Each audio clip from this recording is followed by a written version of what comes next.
Saudara-saudari terkasih, apakah saudara sudah memulai hari ini dengan penuh sukacita dan punya niat untuk berbuat baik meskipun kecil? Semoga Tuhan memberkati niat baik saudara. Hari ini saya ingin mengajak kita semua merenungkan tentang the power of understanding other people.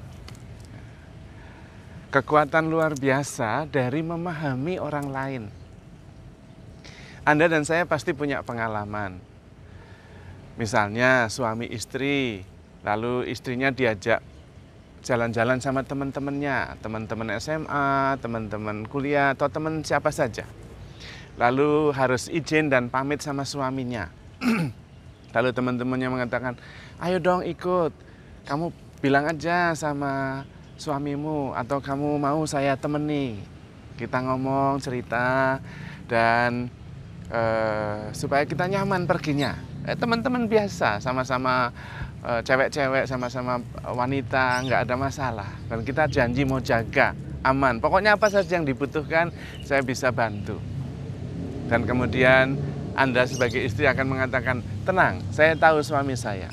Saya harus tunggu waktu, kapan dia merasa nyaman, kapan hatinya senang. Nah, saya akan ngomong. Lihat, ketika Anda memahami orang lain, mengerti orang lain, Anda tahu kapan harus bicara, kapan harus meminta. Dulu saya juga dengan bapak saya itu senang sekali, karena saya mengerti bapak saya. Untuk meminta sesuatu, saya pasti dapat dari dia. Tapi dari ibu saya susah sekali. Dan karena itu saya lebih senang minta kepada bapak saya. Tapi memang nunggu situasi yang nyaman, yang tenang. Dan kemudian saya masuk, dapat. The power of understanding other people. Kita pasti mengalami hal seperti itu. Saya sendiri ketika di paroki, seringkali ada orang yang ingin ketemu dan ingin berkonsultasi. Masalahnya ada yang ringan, ada yang berat sekali. Dan biasanya saya hanya mendengarkan saja, mencoba memahami. Kalau persoalannya sulit, okelah, saya terima itu sebagai persoalan yang pelik. Tetapi saya mencoba untuk memahami perasaannya. Dia pasti menderita, dia pasti kesulitan. Dan mencoba memberi solusi sebisa mungkin. Kadang berhasil, kadang tidak berhasil. Tapi biasanya sesudah selesai, setengah jam, 45 menit, dia akan mengatakan, aduh Romo terima kasih sekali, Romo sudah mencoba mendengarkan saya dan memahami saya merasa lega. Dan ketika dia pergi, saya kadang-kadang heran sendiri. Sadar padahal saya tidak mengatakan apa-apa, saya memberikan solusi juga nampaknya solusinya tidak masuk akal, tidak bisa menjadi jalan keluar yang tepat, tapi dia sudah merasa didengarkan, merasa dimengerti, merasa tidak sendirian dan lebih ringan. Lihat, mendengarkan, memahami, mengerti itu powerful sekali, bahkan bisa mengambil seluruh persoalan yang dia hadapi. Meskipun solusi praktisnya belum ketemu, tetapi sudah selesai persoalannya. Ketika dimengerti, dipahami. Maka sebetulnya namanya mencintai pada dasarnya adalah menyesuaikan atau menyelaraskan perasaan, pikiran, topik dengan orang yang sedang bercerita atau curhat. Maka salah satu tanda bahwa kita memahami orang lain adalah ketika berbicara, topiknya sama. Itu berarti kita mencoba memahami, mencoba mengerti. Tidak mengubah topik. Tetapi kalau kita sering mengubah topik, tandanya kita tidak sabar untuk mendengarkan dan memahami orang yang sedang bercerita kepada kita. Dan saya sering lihat pasangan-pasangan itu, topiknya kadang-kadang loncat-loncat, dan karena itu saya seringkali mengerti bahwa mereka merasa tidak dipahami. Yang suami dan istri misalnya lagi jalan-jalan, suaminya cerita dan lihat ada rumah yang bagus sekali, dan kemudian dia mengatakan, wah rumah itu bagus sekali, sangat antusias kelihatan dari pancaran wajahnya, senyumnya, wah kagum, dan pasti dia ingin sekali mendapatkan rumah yang bagus seperti itu. Dan istrinya cuek saja dengan HP, atau dia justru malah mengatakan, aduh ada makanan enak sekali. sang suami merasa tidak dimengerti, sang istri juga tidak merasa mendapatkan perhatian. Karena topiknya beda. Apalagi kalau istrinya lagi cerita bla bla bla bla tentang anak-anak, tentang tetangga-tetangga, tentang teman-temannya, dan suaminya asyik saja nonton sesuatu yang memikat hatinya di media sosial. Pasti istrinya merasa tidak didengarkan. Dan saya pernah mendengar seorang suami yang terkejut karena tiba-tiba pada waktu makan siang istrinya terus terang dengan sangat sedih mengatakan, "Maaf, saya ingin berpisah denganmu." Wah, suaminya terkejut sekali. Bagaimana bisa? Semua kebutuhanmu saya berikan. Apa yang kamu perlukan saya sediakan. Saya juga makan pagi di rumah, makan siang di rumah, makan malam di rumah. Kita juga sering pergi bersama. Kenapa tiba-tiba kamu ingin berpisah? Dan istri dengan sangat sedih mengatakan, "Saya merasa tidak pernah kamu dengarkan."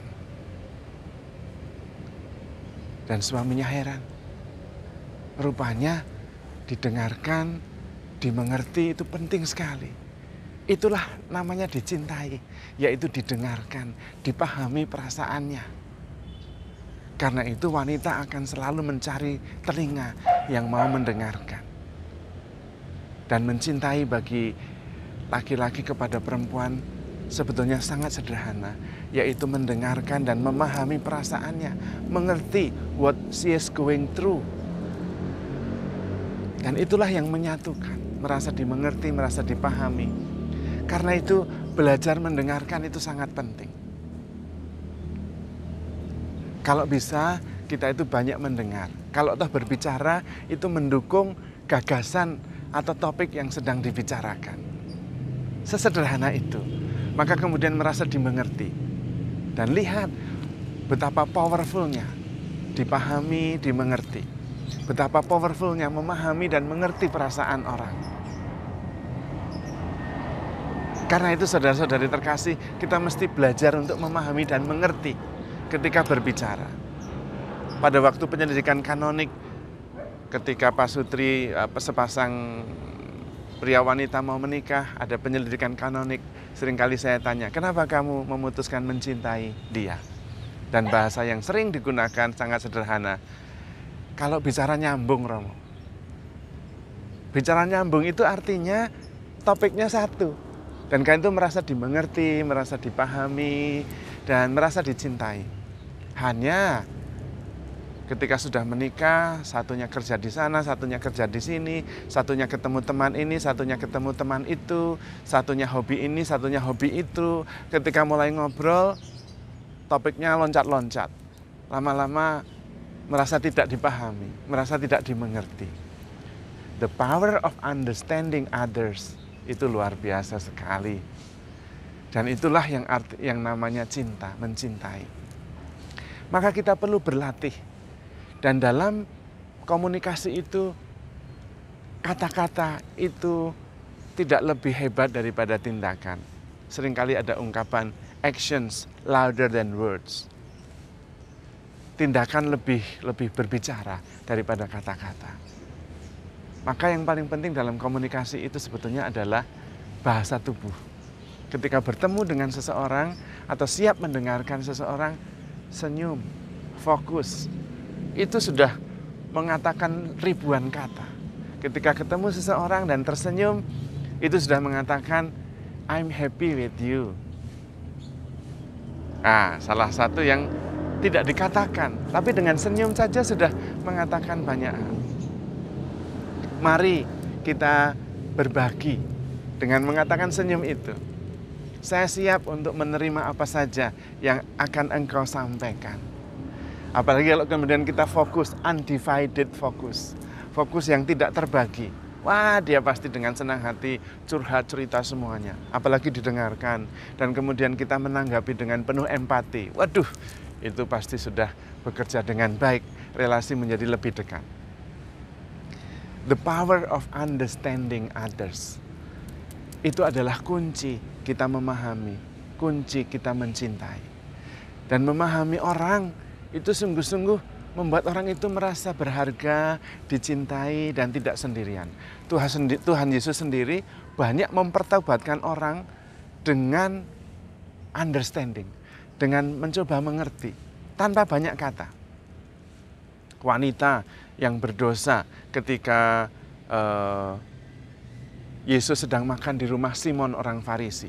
Ada wanita berdosa yang datang dan kemudian dia menangis, membasuh kaki Yesus dengan air matanya dan menyekanya dengan rambutnya. Dan Yesus tidak banyak kata, hanya mengatakan bahwa dosamu sudah diampuni. Wah, dan wanita itu bertobat. Hanya itu saja. Sementara Simon berpikir banyak hal. Kalau dia ini seorang guru, pasti dia ngerti bahwa wanita ini berdosa. Tapi Yesus justru mengatakan, Simon, sejak aku datang, engkau tidak memeluk aku. Wanita ini, sejak dia datang, dia terus-menerus mengusap kakiku dengan rambutnya. Simon, sejak engkau datang, engkau tidak menyediakan air untuk membasuh kaki. Tapi wanita ini membasuh kakiku tiada henti-hentinya dengan air matanya. Maka dosanya yang banyak itu sudah dihapuskan karena dia sudah banyak berbuat kasih. Waduh, wanita itu dengan seperti itu merasa dimengerti, dipahami, tidak diadili. Wah, sudah jelas berdosa, tidak usah diadili. Dia sendiri juga sudah merasa dan ingin sekali bertobat tapi nggak bisa. Yang dia butuhkan adalah pengampunan supaya dia lepas dari dosa. Dan Tuhan Yesus mengerti, maka dia ampuni dosa-dosanya. Dan banyak contoh seperti itu. Sakius, hari ini juga aku akan makan di rumahmu. Wah, Sakius senang sekali. Tuhan mau makan di rumahnya. Separuh dari harta kepunyaanku akan kubagikan kepada orang miskin. Lihat itu. The power of understanding. Maka kita perlu belajar menyangkal diri. Tidak perlu menceritakan apa yang ingin kita ceritakan. Tidak perlu. Cukup mendengarkan, memahami, dan menyesuaikan, menyelaraskan apa yang sedang dia ceritakan dengan perasaan-perasaan saya. Supaya dia merasa dimengerti. Maka segala-galanya akan berubah. Jauh menjadi lebih baik. Kita pun akan merasa feel good. Karena kita melayani dan berbuat baik, membuat orang merasa lepas bebas untuk berbagi cerita apa saja. Dan terutama, Tuhan juga sangat memahami kita. Maka mari kita datang kepada Tuhan dan curhat kepada Tuhan. Supaya kita semua bisa keluar dan kemudian feel good, feel happy, merasa senang. Dan memperoleh kekuatan untuk berbuat yang sama. Memahami perasaan orang lain, mendengar orang lain, berempati. Karena dengan cara itu kita menjadi lebih dekat dengan sesama kita. Ingat, kita sangat dikasihi oleh Tuhan, maka handle yourself with care. Because you are loved. Tuhan memberkati.